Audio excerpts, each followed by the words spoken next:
রূপপুরে প্রথম ইউনিটের চুল্লিতে জ্বালানি সরবরাহ শুরু হয়েছে। এর মাধ্যমে পারমাণবিক বিদ্যুৎ উৎপাদন যাত্রায় বাংলাদেশ দুর্ঘটনা এড়াতে থাকছে 5 স্তরের নিরাপত্তা ব্যবস্থা। বাংলাদেশের নতুন দিগন্তের সূচনা হয়েছে উল্লেখ করে পাশে থাকার আশ্বাস দিয়েছে আন্তর্জাতিক পরমাণু সংস্থা। জাহাঙ্গীর আলম রতনের ছবিতে শামীমা সুলতানার রিপোর্ট।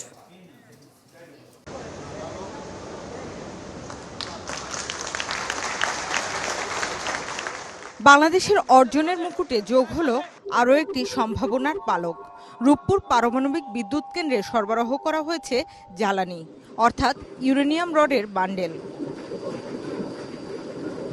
11 বছরের কঠোর সাধনার মাধ্যমে পারমাণবিক বিদ্যুৎ উৎপাদনের দ্বারে বাংলাদেশ। এখন চলবে পরীক্ষা নিরীক্ষা, তারপরেই মিলবে কাঙ্ক্ষিত বিদ্যুৎ। এই মাহেন্দ্রক্ষণকে আরও আলোকিত করতে বিজ্ঞানী, প্রকৌশলী ও অংশীজনদের মিলন মেলা বসে প্রকল্প এলাকায় উদ্বোধনী অনুষ্ঠানে। আরও মাঝে দু একটা স্টেপ আছে, বাকি স্টেপগুলিও করতে হবে এবং সেই স্টেপগুলিও আমাদের আন্তর্জাতিক পরমাণু শক্তি সংস্থা এবং এই টেকনোলজিক্যাল যে গাইডলাইন্সগুলো আছে সেইগুলো ওই অনুসরণ করে আগাতে হবে। লোড করার পরবর্তীতে আমরা ধাপে ধাপে তাপ উৎপাদন করব এবং আমরা আশা করতেছি আগামী 3 থেকে 4 মাসের ভিতরে আমরা গ্রিডে বিদ্যুৎ দিতে সক্ষম হব। অ্যাকচুয়ালি 1200 তো 1150 মতন আসবে।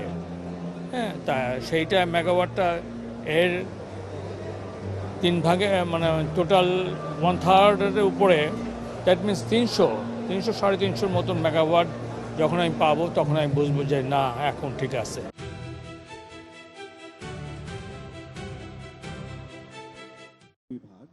এ সময় ভিডিও বার্তায় বাংলাদেশের পারমাণবিক যুগের পথচলায় পাশে থাকার অঙ্গীকার করেন আন্তর্জাতিক পরমাণু শক্তি সংস্থার মহাপরিচালক, উচ্ছ্বসিত রাশিয়ার পরমাণু শক্তি কমিশনের মহাপরিচালকও। The IAEA has been joining and supporting Bangladesh's nuclear program from the very beginning.